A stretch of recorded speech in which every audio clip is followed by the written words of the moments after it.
Hindi pa raw handang bitawan ni Vice President Sara Duterte ang Department of Education. Ang panayam ay ng Politiscoop kay dating Presidential Advisor for Political Affairs, Ronald Llamas. Sinabi nito na hawak ng DepEd ang pinakamalaking bahagi ng pambansang pondo.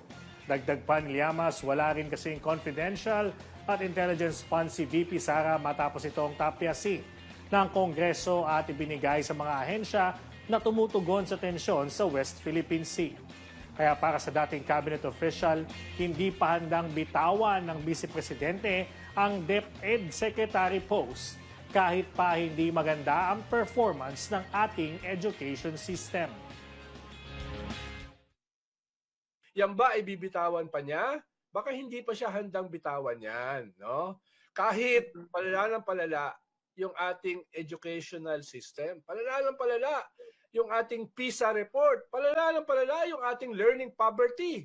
Tayo ngayon ang isa, if not the pinakamataas ang learning poverty, 91%.